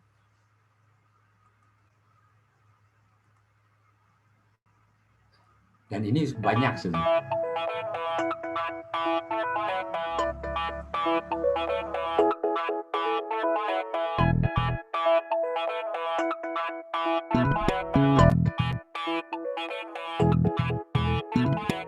Flex Factory from GE Healthcare is a manufacturing platform for key biologics. The equipment can be installed in a new or existing facility. The design of the production process is flexible, allowing changes to be made that support evolving manufacturing requirements. Equipment is set up and positioned to maximize throughput and efficiency in the available space. Manufacturing processes are automated, from cell culture to bulk fill of the final product. As part of Flex Factory, we provide single-use mixers, single-use seed, and production bioreactors. Single-use tubing connects operational units, providing the flexibility to modify individual production steps as needs change. Easy-to-fit aseptic connectors ensures smooth liquid transfer between processes and simple component changeout without the need for expensive clean rooms or laminar flow hoods. Data from each Flex Factory device is displayed graphically on one of the several mobile workstations for real-time monitoring of the entire process. Navigation between screens allows the user to monitor one or many pieces of equipment at once. Alarm settings for individual devices are enabled or disabled by the operator according to process requirements, while overviews show the status of each production step. Processes can be monitored in real time and compared with previous batches. Automation and central monitoring enables control of every process, including cell culture, harvesting operations, mixing steps using jacketed mixers, and purification using ECTA chromatography systems. Multiple filtration steps and further mixing ensure the product is as pure as possible.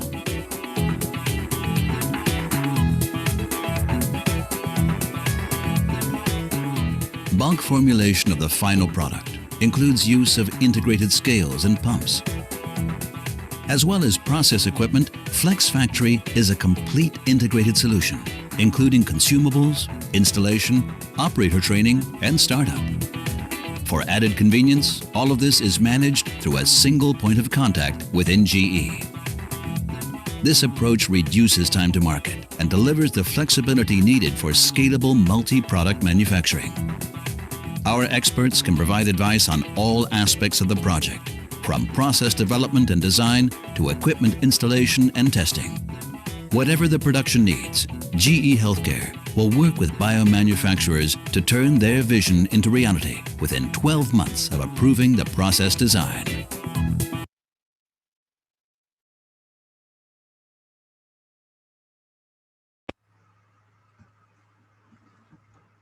Ya, jadi itu gambaran, ya. Jadi gambaran yang terjadi di negara-negara maju. Ya, jadi yang berkembang malah yang seperti itu, yang seperti yang digambarkan tadi. Ya, jadi bukan yang banyak itu adalah gambaran-gambaran. Jadi mulai dari unit yang hulu, kemudian seeding, kemudian pengembangan, kemudian production, dan kemudian downstream prosesnya itu di assembling aja gitu, ya. Jadi sesuai dengan kebutuhan, dan lucunya kalau kita lihat itu bisa rental gitu. Beberapa unit-unit itu rental gitu. Ya, jadi memang kalau lagi nggak butuh kromatografi, nggak usah dipakai kromatografinya itu. Kromatografinya nanti rental, kalau diperlukan rental. Ya, jadi unit-unit tadi itu bisa rental gitu. Ya, jadi ya bukan negara maju sebenarnya, di negara-negara yang berkembang seperti jelas Amerika Serikat ya, yang di farmasi. Ya, jadi di universitas itu banyak juga yang kemudian menjadi inkubator bisnis, ya. Jadi startup company. Ya, jadi startup company itu bukan di kita kan kebanyakan startup company itu adalah kalau dia bikin software atau bikin suatu yang berkaitan dengan bukan yang hard gitu ya, pekerjaan hard engineering, tapi lebih kepada soft engineering gitu ya. Ya, padahal startup company itu bisa berkaitan dengan hard engineering, menghasilkan produk-produk seperti itu gitu. Ya, jadi menggunakan alat-alat kayak tadi gitu. Di bioproses itu banyak yang semuanya tinggal dipasang gitu, dikonekkan satu dengan yang lain. Ya. Dan kemudian nanti dikonek, dimasukkan ke komputer, jadi mengontrol pH dan sebagainya. Unit-unit ini udah udah tersedia semua begitu ukurannya. Ya, tadi adalah bagian dari GE. Mungkin Anda tahu GE kan sebetulnya bisnis besarnya kan bukan di healthcare atau bukan di bioreaktor seperti itu ya. GE kan elektrik ya, General Electric asalnya. Nah, mungkin ada pertanyaan? Silakan, ada pertanyaan? Ada yang menarik, kenapa video tadi kayak tadi? Ada yang mau bertanya? Pak, saya mau nanya. Silakan. Sebenarnya kalau industri bioproses itu kan sering ganti-ganti reaksi, ganti-ganti proses manufacturing itu karena banyak produk gitu ya, Pak? Betul sekali. Jadi jadi kan misalnya kayak hormon tertentu gitu. Nah, itu kan produksinya produk yang dihasilkan itu tidak banyak gitu. Ya, jadi sekali produk itu mungkin atau beberapa, katakanlah 1 bulan produksi itu mungkin penjualan 1 tahun gitu. Ya, jadi produk nanti yang bulan berikutnya kan sebenarnya itu kan tinggal mengubah mikrobanya atau enzimnya kita ubah, maka menghasilkan produk yang berbeda kan. Ya, jadi mengapa berubah-ubah? Karena memang produknya itu nggak perlu banyak-banyak dijualnya gitu. Ya, jadi bahkan banyak juga yang jadi negara-negara seperti mengapa misalnya ya kita mengenal ya Korea kan sangat terkenal dengan personal care produknya. Ya, personal care produk itu bahan-bahan kosmetik seperti itu. Itu kan ada yang jual serum itu kan by product gitu ya, bioproduk gitu. Ya. Anda yang pakai serum untuk kecantikan. Ya, itu banyak sekali, itu kan banyak sekali. Dan itu banyak yang mungkin protein dan sebagainya. Produk itu banyak sekali dan mereka menggunakan alat-alat kayak tadi gitu. Ya, jadi di coupling disambungkan aja dengan butuh apa, perlu apa, jadi bahkan beberapa itu dia hanya punya alatnya. Jadi kalau di Indonesia disebut dengan kalau orang pabrik tekstil itu menyebutnya maklun. Jadi maklun itu adalah jadi perusahaannya industrinya cuma maklun, jadi mengerjakan untuk orang lain. Ya, jadi dia punya alat, misalnya mau menghasilkan serum A gitu. Dia nggak jualan serum A, enggak. Jadi pabrik itu nggak jualan serum A, tetapi dia punya peralatan, punya kemampuan untuk bikin serum A. A itu nama tertentu ya, serum atau X gitu ya. Nah, tinggal nanti ada yang datang ya, apa itu misalnya perusahaan Korea yang terkenal tuh apa itu yang banyak brands-nya itu di Indonesia pun ada gitu ya, yang warnanya hijau itu apa? Nature Republic, Pak. Nature ya. Nature Republic. Nah, dia kan banyak sekali produknya itu. Dia nggak bikin itu. Bukan nggak bikin, beberapa nggak bikin dia produk-produk utamanya itu. Ya, dia tinggal order aja, maklun aja. Ya sebenarnya seperti Wardah. Nah, ini kesempatan besar sebenarnya buat Anda. Jadi Wardah itu kan ingredient-ingredientnya semua import gitu. Dan beberapa itu adalah produk-produk bioproses gitu. Ya, dia beli dari Wardah itu nanti beli dari Korea, beli dari mana terus itu dicampur-campur dan memang campurannya kecil aja, sedikit aja gitu. Ya, jadi mengapa industri kayak tadi itu dengan pabrik kayak tadi itu bisa hidup gitu. Nah, memang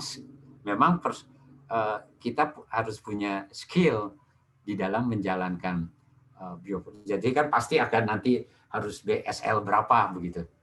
Ya. Karena kita akan bekerja dengan safety level tertentu gitu untuk menghasilkan produk-produk tersebut. Dan memang nanti kalau berkaitannya dengan kesehatan, ya itu ada bukan hanya good manufacturing practice, tetapi juga ada persyaratan-persyaratan lain yang harus disertifikasi oleh BPOM atau Badan POM itu, ya, dan itu ada persyaratan-persyaratannya. Gitu. Ya, mungkin ada pertanyaan lain? Nah, ini ada pertanyaan apa ini? Saya nggak tahu, dibacakan mungkin Pak Guntur bisa. Ada, oh ini Wawan apa Wan? Oh enggak Pak, tadi kopian dari yang tentang tekanan negatif positif untuk ruang COVID tadi Pak. Jadi ada yang positif, ada yang negatif. Kalau yang positif itu yang mana? Positif yang negatif itu untuk yang pasiennya. Yang tekanan negatif itu untuk yang merawat pasien yang positif, biar tidak keluar kan kontaminasinya. Sementara untuk pasien yang rentan, tekanannya positif, biar udaranya selalu steril. Oke. Penjelasannya sih seperti itu, Pak. Oke. Jadi memang ada dua bagian. Oke. Mungkin ada lagi yang mungkin nggak usah tambah bahan, jadi yang bahan yang terakhir saya rasa atau mungkin sampai ke jaket aja ya, karena tapi lebih baik kalau ada diskusi lain. Masih ada pertanyaan? Ya, jadi jaket ya saya rasa ini kan untuk mendinginkan ya atau memanaskan. Jadi pada umumnya memang untuk memanaskan, tapi fungsinya sebetulnya umumnya untuk mendinginkan. Ya, tapi kan sebenarnya bisa mendinginkan. Kenapa umumnya mendinginkan? Karena umumnya reaksi-reaksi di dalam bioproses adalah eksotermal. Ya, jadi dengan menggunakan jaket-jaket pendingin. Jadi jaket adalah bagian luar, tetapi juga bisa juga dalam ukuran yang nantinya selain jaket ini ya, jadi nanti ada juga coil di bagian dalam, tapi coil itu hanya untuk ukuran yang kecil saja. Ya, kalau ukuran coil nanti dibantu dengan jaket. Jadi dua-duanya harus dipakai. Karena tidak cukup kalau jaket saja tidak cukup ya. Kalau coil saja juga tidak cukup, karena kalau coil di dalam terlalu banyak juga nanti mengganggu pengadukan. Ya, saya rasa instrumentasi kita bicarakan berikutnya. Mungkin kalau ada pertanyaan lain atau ada tambahan dari Pak Wawan, silakan Pak Wawan. Tidak ada Pak, dari saya cukup. Ya, mungkin ya nanti saya tadi belum saya share ininya ya, yang fleksi bioreaktor yang dari, mungkin saya share di chat aja ya. Ini yang GE ini. Ya, jadi menarik sekali. Jadi bisa di coupling, bisa bisa disambung-sambungkan. Jadi kalau dilihat menyambung satu dengan yang lain, tadi diperlihatkan menyambung antara yang satu dengan yang lain, itu tinggal di sederhana saja, cepat sekali konektornya, dan tentu antara satu dan lain itu harus menjaga aseptiknya. Oke, mungkin kalau tidak ada pertanyaan, rasanya cukup ya Pak Wawan ya? Sudah untuk cukup. hari ini. Iya. Ya, karena kan mungkin harus berpindah kepada kuliah yang lainnya.